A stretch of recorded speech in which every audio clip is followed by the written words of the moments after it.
Hello. आप सभी को आर के सेन का प्यारा प्यारा से गुड मॉर्निंग।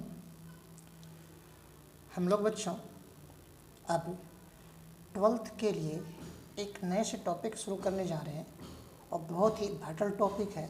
बहुत ही अधिक उससे क्वेश्चंस करते हैं और उस टॉपिक का नाम होगा P block element. P block element आपकी स्क्रीन पर ये पैराडिक टेबल दिख रहा होगा। मैं अपनी कॉपी पे बना लिया हूँ, शायद इसलिए बनाया हूँ कि मेरे पास ओरिजिनल पैराडिक टेबल अवेलेबल नहीं था।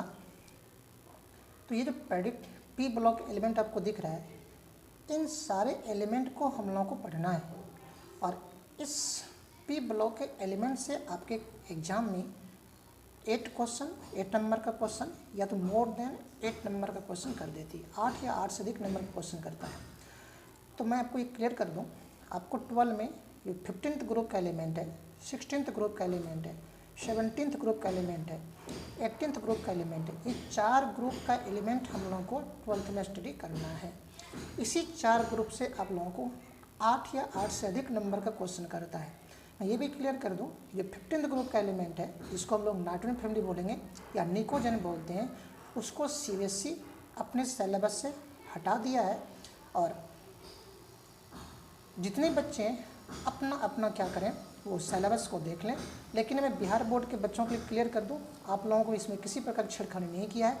ये सारे के सारे आपको पढ़ना है। देखो, तो ये जो आप ये सब पढ़ोगे उसका कनेक्शन कहाँ से है? 14th ग्रुप से, 13th ग्रुप से, 2nd ग्रुप से, 1st ग्रुप से। ये जो पहला ग्रुप, दूसरा ग्रुप, तीसरा ग्रुप और चौथा ग्रुप के जो एलिमेंट हैं, इन सबको हम लोग 11th क्लास में स्टडी किए थे। और स्टडी ये सिलेबस कहाँ का है? 11th क्लास का है। तो 11th क्लास का कनेक्शन जो है हमारा, जो 12th क्लास का कनेक्शन है, वो कहाँ से है? 11th क्लास से है। तो जब तक हम लोग 11th क्लास के बेसिक्स को नहीं जान लेंगे, 12th क्लास में एंट्री नहीं कर पाएंगे। और इसीलिए ये जो चार ग्रुप है, इस 4 ग्रुप से ऑब्जेक्टिव आपके 12th में क्वेश्चन कर देते हैं। तो हमारे पास क्वेश्चन नहीं छूटना चाहिए। तो हम लोग इस प्रकार से, जो बच्चे 11th में नहीं पढ़े हैं या फिर जो 11th में पढ़ लिए हैं, तो उसका क्वेश्चन ना छूटे, तो हम लोग इस पैटर्न पर देखेंगे कि ताकि इन सब ग्रुप को भी देख लें हल्का हल्का, जहाँ से क्वेश्चंस करता है उस क्वेश्चन को हम लेकर चलें ताकि आपका क्वेश्चन बन जाए, है ना। देखो बाबू, मैं आपको ये क्लियर कर दूँ, ये जो आपके पास पैराडिक टेबल है, इस पैराडिक टेबल में 4 ब्लॉक दिख रहा होगा, S block, D P block और दोनों के बीच में डी ब्लॉक और उसके बॉटम पर एफ ब्लॉक। तो जो आपके पास एस ब्लॉक हैं, डी ब्लॉक हैं और एफ ब्लॉक हैं, इसके जितने भी एलिमेंट्स होते हैं सारे के सारे क्या हैं? मेटल होते हैं, धातु होते हैं। सिर्फ और सिर्फ पी ब्लॉक में क्या होते हैं? आपको 3 प्रकार के एलिमेंट होते हैं, इसको खिचड़ी बोलते हैं, हॉच पॉच। मेटल होते हैं, नॉन मेटल एंड मेटोलॉइड, धातु, अधातु एवं उपधातु होते हैं। ठीक है, तो देखो बाबू, थोड़ी सी, हालांकि मैं इसका ब्रीफ स्टडी कर लूँगा। ये जो पैराडिक टेबल है, इस पैराडिक टेबल में आपको देखो इस प्रकार से 7 क्षैतिज रेखाएं हैं, 7 हॉरिजॉन्टल रोज हैं और हॉरिजॉन्टल रोज को क्या बोलते हैं? पीरियड कहा जाता है। तो दैट मीन्स हम लोग कह सकते हैं ये मॉडर्न पैराडिक टेबल है। एक कैसा टेबल है? वो मॉडर्न पैराडिक टेबल है, जिसे मोसले ने दिया था, उससे हम लोग मोसले का पैराडिक टेबल भी कह सकते हैं। या सबसे लंबा पैराडिक टेबल यही है, इसलिए हम लोग इसको लॉन्ग फॉर्म ऑफ पैराडिक टेबल भी बोलते हैं। इस लॉन्ग फॉर्म पैराडिक टेबल में आप देख सकते हैं आपको कितने पीरियड मिलेंगे? 7 पीरियड मिलेंगे। आवर्त की संख्या कितनी होती है? 7 होते हैं। तो उनमें से देखो, जो पहला पीरियड है इसमें मात्र 2 एलिमेंट हैं। दूसरा में कितने मिलेंगे? आपको 8 मिलेंगे। तीसरा में भी 8 मिलेगा। चौथा में आपको 18 मिलेगा। 5th में 18 मिलेगा। 6th में आपको 32 मिलेगा। आप काउंट कर लोगे। काउंट कैसे करोगे मैं जस्ट अभी बताऊँगा। और 7th पीरियड क्या है? इनकम्प्लीट है, इसमें भी एलिमेंट का खोज होना बाकी है। तो दैट मीन्स हम लोग कह सकते हैं कि सबसे छोटा पीरियड कौन होता है बाबू? पहला पीरियड होता है। और सबसे लंबा पीरियड कौन होता है? 6th पीरियड होता है। 7th पीरियड हम लोग नहीं कहेंगे क्योंकि वो अभी इनकम्प्लीट है। तो इन सब का हम लोग क्या करेंगे? ब्रीफ स्टडी करेंगे, संक्षिप्त अध्ययन करेंगे ताकि हम लोगों के क्वेश्चन छूटे ना। थोड़ा सा मैं और बता दूँ, देखो पैराडिक टेबल में जो नीचे में लिखा हुआ है एफ ब्लॉक एलिमेंट, जिसको हम लोग लेंथेनाइट्स बोलते हैं और एक्टिनाइट्स बोलते हैं। लेंथेनाइट्स कहाँ से? सी सीरियम से जो 58 है यहाँ से लेकर 71 एटॉमिक नंबर तक, जिसको कि ल्यूटेटियम कहते हैं। और आप देखो ये कहाँ पर है, ये जो एलिमेंट है यहाँ का है La लैंथेनियम, जो कि इसी ब्लॉक में मिलेंगे, और लैंथेनियम उसके बाद कौन आएंगे जिसका एटॉमिक नंबर कितना होता है 57 होता है, और उसके बाद 58 आएंगे, 59 आएगा, है ना, 60 आएगा, 61, 62, इस प्रकार 71 तक आएगा। तो वो कहाँ के मिलेंगे आपके पास है, यहाँ के मिलेंगे, La से लेकर Lu तक, लैंथेनम से ल्यूटेटियम तक। लैंथेनम जो कि आपके पास 57 है, ल्यूटेटियम जो कि आपके पास कितना 71 है, वो कहाँ के मिलेंगे बाबू, इसके मिलेंगे। और ये कहाँ के हैं, 6th पीरियड के एलिमेंट है। दैट मीन्स लेंथेनाइड कहाँ के एलिमेंट हैं, 6th पीरियड के एलिमेंट। अगर क्वेश्चन कर दे लेंथेनाइड्स मतलब इस सारे के सारे एलिमेंट क्या कहलाएंगे, लेंथेनाइड्स कहलाएंगे। कहाँ से कहाँ तक, 58 से लेकर 71 तक। अगर एक क्वेश्चन कर दे लेंथेनाइड्स में कितने, लेंथेनाइड्स किस पीरियड के एलिमेंट है, तो आपको आंसर कहाँ का देना है, 6th पीरियड का एलिमेंट, ठीक है। उसी प्रकार देखो एक्टिनाइड्स जो कि थोरियम 90 से लेकर कहाँ तक है 103, जिसको लॉरेंशियम कहते हैं, वो कहाँ का एलिमेंट है बाबू, आप देख सकते हो। या देखो एसी एक्टिनियम 89 है, जो कि इसी के मिलेंगे। उसके बाद थोरियम मिलेगा 91, 90, 91, 92, 93, इस प्रकार कहाँ तक जाएगा 103 तक जाएगा, लॉरेंशियम तक आएगा। और वो सब कहाँ के एलिमेंट है बाबू, यहाँ के एलिमेंट है। और वो किस पीरियड के एलिमेंट है, 7th पीरियड के एलिमेंट। इसका मतलब ये हो गया एक्टिनाइड्स जो होते हैं वो 7th पीरियड के एलिमेंट होते हैं। तो याद रखना लेंथेनाइड्स किसके 6th पीरियड के एलिमेंट हैं, और एक्टिनाइड्स किसके हैं 7th पीरियड के एलिमेंट हैं। तो हम लोगों को इन सब का ब्रीफ स्टडी कर लें ताकि हम लोग क्वेश्चन ना छूटे। चलो बच्चों चलते हैं हम लोग brief study of periodic table में। जैसे देखो आपके पास मैं सारी सुविधा आपके लिए लेकर बैठा हूँ। हिंदी के बच्चे जो हिंदी मीडियम के बच्चे हैं वो अपना कलम कॉपी निकाल के बैठेंगे, थोड़ा सा फास्ट लिखना है। देखो लिखा हुआ है brief study of periodic table, आवर्त सारणी का संक्षिप्त अध्ययन। हम लोग डिटेल्स नहीं करेंगे क्योंकि डिटेल्स हम लोग 11th में ही पढ़ लिए हैं। हम लोग इस प्रकार से पढ़ेंगे ताकि हमारा क्वेश्चंस ना छूटे, ठीक है। देखो brief study of periodic table, आवर्त सारणी का संक्षिप्त अध्ययन। पहला लिखा है इन मॉडर्न पीरियडिक टेबल, आधुनिक आवर्त सारणी में elements are arrange in increasing order of atomic number. तत्व को जो सजाया गया है उसके परमाणु संख्या के बढ़ते हुए क्रम में सजाया गया है, ठीक है। आधुनिक आवर्त सारणी में मोसले ने एलिमेंट को उसके परमाणु संख्या के बढ़ते हुए क्रम में सजाया था। मेंडलीफ ने कैसे सजाया था, परमाणु भार के बढ़ते हुए क्रम में। लेकिन मेंडलीफ ने परमाणु भार के बढ़ते हुए क्रम में सजाया था, लेकिन जो मोसले हैं उस मोसले ने मॉडर्न पीरियडिक टेबल में एलिमेंट को उसके एटॉमिक नंबर के बढ़ते हुए क्रम में सजाया है। कैसे सजाया था हम लोग डिस्कस करेंगे, ठीक है। हिंदी वाले बच्चों तेजी से लिखोगे हिंदी वाले बच्चों। आधुनिक आवर्त सारणी में तत्व को परमाणु संख्या के बढ़ते हुए क्रम में सजाया गया है, ठीक है। सेकंड पॉइंट लिखोगे, देखो लिखा हुआ है there are 7 periods in modern periodic table, there are 7 periods. आधुनिक आवर्त सारणी में 7 पीरियड होते हैं। देखो फिर से लिखा बाबू, lanthanides and actinides are 6th and 7th period elements respectively. Lanthanide एवं एक्टिनाइड क्रमशः 6ठा एवं 7वां पीरियड का तत्व होते हैं। हिंदी मीडियम के बच्चों आधुनिक आवर्त सारणी में 7 पीरियड हैं। लेंथेनाइड एवं एक्टिनाइड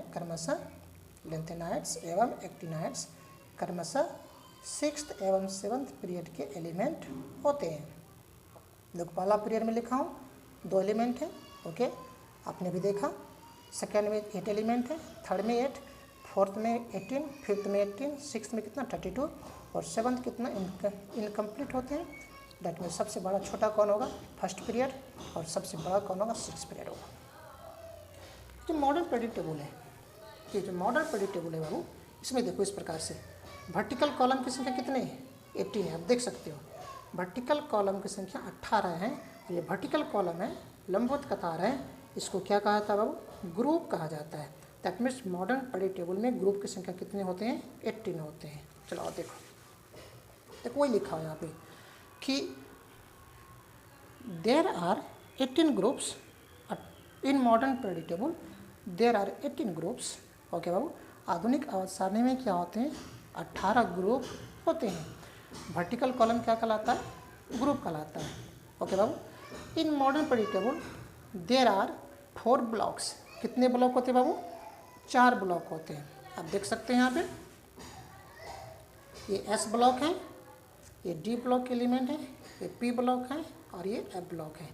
तो देखो मैं यहाँ लिख दिया हूँ कौन कौन है बाबू, there are 8 blocks, S block, D block, F block and P block. S block, D block और एफ ब्लॉक, इसमें जितने भी एलिमेंट हैं वो सारे सारे क्या होते हैं, मेटल होते हैं। ऑल एलिमेंट्स आर मेटल, है ना। मैं लिखा हूँ इसको घेर के, all elements are metal. S block, D block और एफ ब्लॉक, इसमें सारे के सारे एलिमेंट क्या होते हैं, मेटल होते हैं। पी ब्लॉक लिखा हूँ includes metal, non metal and metalloids. Okay, Hindi वाले बच्चों लिखेंगे, इसमें धातु, अधातु एवं उपधातु होते हैं। ओके, तो नोट करके लिखो बाबू। ये जो नोट करके मैं लिखा हूँ ना, इससे आपके ऑब्जेक्टिव क्वेश्चन प्रत्येक बार करते हैं, भले ही अल्टरनेट ईयर में करें लेकिन करते हैं। देखो, और बच्चे बार बार धोखा खाता है। मोसले ने जो आधुनिक आवर्त सारणी में है, मोसले ने उसमें एलिमेंट को उसके बढ़ते हुए क्रम में सजाया था। और कैसे सजाया था, मैंने आपको जब पीरियड टेबल मैंने पढ़ाया था वहाँ बताया था कि देखो, मैंने पीरियड टेबल में जब पढ़ा रहा था आपको बताया था कि उसने एक्सपेरिमेंट किया था। क्या एक्सपेरिमेंट किया था कि उसने डिफरेंट एलिमेंट को लिया, ये एलिमेंट है ना, और उस पर क्या किया, हाई स्पीड से इलेक्ट्रॉन को उस पर बम्बार्ड कराया, प्रहार कराई। जब हम लोग जानते हैं किसी भी हाई स्पीड से इलेक्ट्रॉन किसी मेटल पर टकराती है तो वहाँ से क्या करते हैं, एक्सरे निकलती है। तो उससे क्या हुआ, वो एक्सरे निकला। इस एक्सरे का कुछ ना कुछ फ्रीक्वेंसी होगा, उस फ्रीक्वेंसी को मैंने म्यू मान लिया, है ना। और जो एलिमेंट ले रहा है उसका कुछ न कुछ एटॉमिक नंबर होगा। तो उसने क्या किया, ये जो एक्सरे निकल रहा था इलेक्ट्रॉन के टकराने के बाद, उसकी फ्रीक्वेंसी और उसके एटॉमिक नंबर के बीच में क्या किया, रिलेशन दिखाया। और रिलेशन इस प्रकार से दिया था कि जो फ्रीक्वेंसी है न्यू है, उसके अंडर रूट बराबर होते हैं a into Z minus B, जहाँ पर a और b क्या होते हैं बाबू, एक कांस्टेंट होते हैं। और इस कांस्टेंट का मान प्राय क्या लिया जाता है, 1 लिया जाता है। मान लिया जाए जब इस एलिमेंट को लिया गया था, एलिमेंट कौन है मुझे पता नहीं है, और उस पर जब इलेक्ट्रॉन को बम्बार्ड कराया गया तो जिससे एक्स रे निकला उसकी फ्रीक्वेंसी कितनी है, 400 है। तो 400 का रूट अंडर होगा, है ना। और ए का मान तो 1, जेड तो मुझे पता नहीं है, और बी का भी मान 1 है। तो सॉल्व करोगे तो जेड बराबर कितने आएंगे, 20 और एक 21 आएगा। और 21 किसके एटॉमिक नंबर होते हैं, स्कैंडियम के एटॉमिक नंबर होते हैं। इस प्रकार से मोसले ने क्या किया, अलग अलग एलिमेंट को लेते गया और उस पर इलेक्ट्रॉन की बम्बार्ड कराए। तो इस प्रकार से उसको अलग अलग एटॉमिक नंबर के एलिमेंट मिले। इस प्रकार से उसने प्रत्येक एलिमेंट का एटॉमिक नंबर का डिस्कवरी किया, है ना। फिर से समझ लो बाबू, मोसले ने जो प्रत्येक एलिमेंट के प्रत्येक तत्व के परमाणु संख्या की खोज किया था, लेकिन मेंडलीफ ने क्या किया था, आधुनिक आवर्त सारणी की खोज की थी। ठीक है, चलो आ जाओ। देखो ये लिखा हूँ, मोसले या हेनरी मोसले कह सकते हो। हेनरी मोसले जो कि फिजिसिस्ट थे, फिजिक्स के ज्ञाता थे, discovered the atomic number of each element using X ray का उपयोग करते उसने क्या किया, प्रत्येक तत्व के परमाणु संख्या का खोज किया। हिंदी वाले बच्चों खोज देखना बाबू, क्वेश्चन करता है ये, ठीक है। हिंदी वाले बच्चों लिखेंगे, मोसले ने एक्सरे, देखो यहाँ लिखा हुआ है, एक्सरे का उपयोग करते हुए, एक्सरे का उपयोग करते हुए प्रत्येक तत्व के परमाणु संख्या, प्रत्येक तत्व के परमाणु संख्या का खोज किया था। ठीक है बाबू। उसी प्रकार से नेक्स्ट पॉइंट है, इस नेक्स्ट पॉइंट में देखो लिखे हैं नोट में ही नेक्स्ट पॉइंट, डिमिट्री मेंडलीव, या फिर मेंडलीव बोल सकती हो, मेंडलीव बोल सकते हो बाबू। ये क्या, मेंडलीव कौन थे? ये रूस के केमिस्ट्री के प्रोफेसर थे, है ना। देखो ये लिखा हूँ, मेंडलीव क्या थे? Russian professor of chemistry, Russian professor of chemistry, discovered modern periodic table. तो मेंडलीव ने क्या किया? पेरियोडिक टेबल की खोज की है। किस, कौन सा periodic table? Modern periodic table. ठीक है, हिंदी वाले बच्चों लिखेंगे आधुनिक आवर्त सारणी का खोज, आधुनिक आवर्त सारणी का खोज। देखो ये लिखा हुआ है मेंडलीव, मेंडलीव ने किया था। ओके बाबू। तो जब हम लोग देख लिए, चूँकि हम लोग इसके ब्रीफ स्टडी कर रहे हैं, अब ब्रीफ स्टडी में क्या करें, सबसे पहले हम लोग सब ग्रुप को देख लेते हैं। ठीक है बाबू, क्योंकि इस ग्रुप से क्वेश्चंस आपके ऑब्जेक्टिव जो आएंगे हम लोग, ताकि उससे फाइट कर सके, उसका डिटेल्स पढ़ना है हम लोगों को। कहाँ से? यहाँ से पढ़ना है, डिटेल्स पढ़ना है। फिर हम लोग डी ब्लॉक को देखेंगे, तब ए ब्लॉक को देखेंगे। तो सबसे पहले हम लोग एस ब्लॉक देखें। एस ब्लॉक में कितने ग्रुप हैं? 2 ग्रुप। कौन कौन बाबू? पहला ग्रुप और दूसरा ग्रुप। पहला को फर्स्ट ए भी बोल सकते हो और दूसरा को सेकेंड ए भी बोल सकते हो। ओके, तो देखो मैं लिखा हूँ एस ब्लॉक। एस ब्लॉक में कितने ग्रुप हैं? 2 ग्रुप हैं। ग्रुप फर्स्ट ए जिसको आप 1 कह सकते हो, और ग्रुप सेकेंड ए जिसको फिर 2 कह सकते हो। फर्स्ट ए में कौन कौन से एलिमेंट होते हैं आप देख सकते हो यहाँ पर। फर्स्ट ए में बाबू hydrogen, lithium, sodium, potassium, rubidium, caesium, francium, है ना। इसी को हम लोग एक ट्रिक से याद करेंगे। Hydrogen, lithium, sodium, potassium, rubidium, caesium. हेलिना करे रब से फरियाद। हे हाइड्रोजन, एली लिथियम, ना एनिना सोडियम, के करे आरबी रब, सी एस से एफ आर फरियाद। हेलिना करे रब से फरियाद। तो ग्रुप फर्स्ट में कौन कौन आते हैं बाबू? एस ब्लॉक का जो ग्रुप फर्स्ट होते हैं उसमें हेलिना करे रब से फरियाद आते हैं। ओके, अब देखो समझना, तो हेलिना करे रब से फरियाद, तो हाइड्रोजन का एटॉमिक नंबर कितने होते हैं? 1 होते हैं। अगर इसका इलेक्ट्रॉनिक विन्यास लिखोगे, इलेक्ट्रॉनिक कन्फिग्रेशन लिखोगे तो 1s1 आएगा, है ना।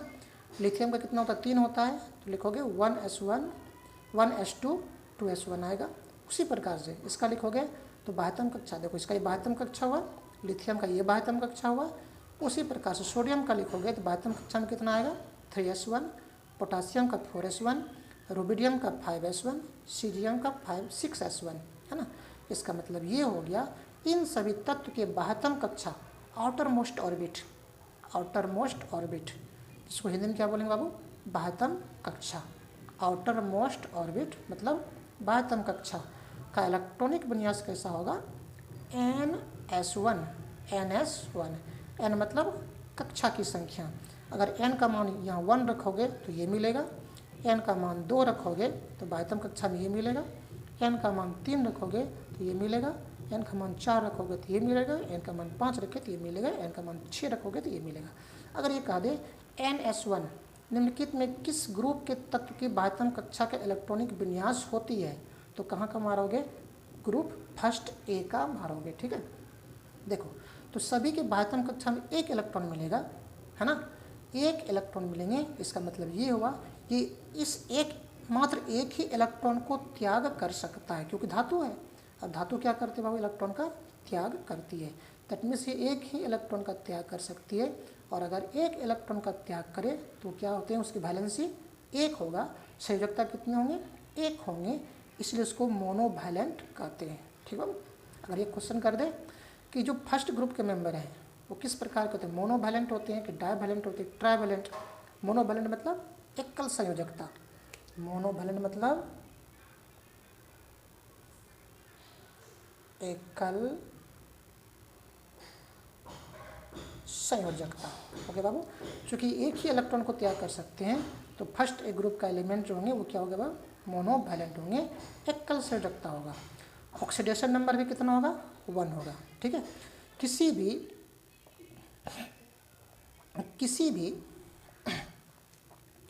किसी भी कंपाउंड में ये सब जो तत्व हैं, इन सभी तत्व का ऑक्सीडेशन नंबर कितने होंगे, 1 होगा। ये जितने भी एलिमेंट हैं इन सबको हम लोग क्या बोलते हैं, एल्कली मेटल। याद रहे, मेटल में आपके पास लिथियम है, सोडियम है, पोटासियम है, रुबिडियम है, सीजियम है। हाइड्रोजन आपके पास मेटल नहीं होते हैं। दैट मीन्स एल्कली मेटल में कौन कौन आएंगे आपके पास, ली ना करे रब से फरियाद, lithium, sodium, potassium, rubidium, caesium, francium. आपके पास हाइड्रोजन उसमें नहीं आएगा। तो एल्कली मेटल में कौन कौन आते हैं बाबू, ली ना करे रब से फरियाद, lithium, sodium, potassium, rubidium, caesium, है ना।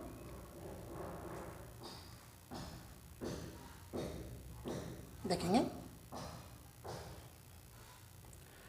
देखो लिखा हूँ, जो सोडियम है, सोडियम बहुत ही क्रियाशील तत्व होते हैं।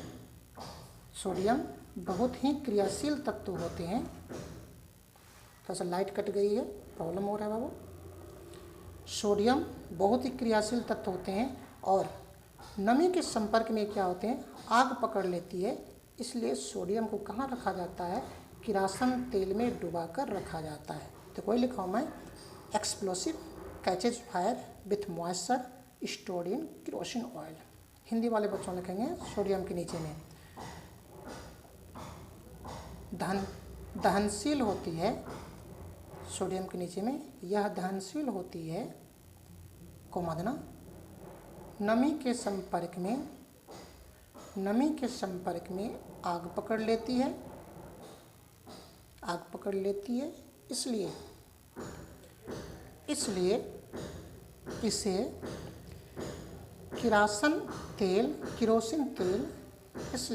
किरोसिन तेल में संचित किया जाता है।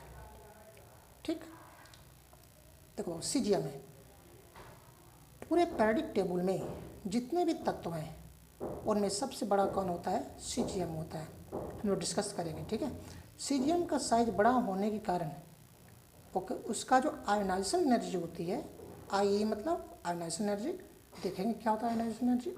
अभी सिर्फ समझ लो, आई मतलब आयोनाइजेशन एनर्जी। बड़ा होने के कारण इसका आयोनाइजेशन एनर्जी क्या होता है, पूरे पेरियोडिक टेबल में सबसे कम होती है। अगर ये क्वेश्चन कर दे कि पूरे पेरियोडिक टेबल में सबसे बड़ा तत्व कौन है, तो आप मारोगे सीजियम। सबसे कम आयोनाइजेशन एनर्जी किसकी होती है, सीजियम की। वही लिखा हूँ, largest size in PT, least ionisation energy. पूरे पेरियोडिक टेबल में सबसे बड़ा कौन है, सीजियम है, और सबसे कम आयोनाइजेशन एनर्जी किसकी होती है, आपके पास सीजियम की होती है। देखो बाबू, आपके पास शायद स्क्रीन पे ठीक से नहीं दिख रहा होगा, रीजन था कि लाइन कट गई है, इसीलिए मैं इस ग्रुप को ही पढ़ाकर छोड़ दे रहा हूँ। इसका जो सेकेंड ग्रुप के एलिमेंट है उसका हम डिस्कशन क्या करते हैं, नेक्स्ट क्लास में करते हैं, ताकि उसकी विजुअलिटी आपके पास आराम से पहुँच सके। ठीक है, तो हम लोग क्या करते हैं, जो इसके बाद जो और सारा ग्रुप है उसको हम लोग ट्रिक के साथ, ताकि हमारा सारा ऑब्जेक्टिव बन जाए, उसको स्टडी करते हैं। और उसको स्टडी करने के लिए हम लोग क्या करते हैं बाबू, नेक्स्ट वीडियो में उपस्थित होते हैं। तब तक के लिए आप सभी को आर के सेन की तरफ से best of luck, thank you.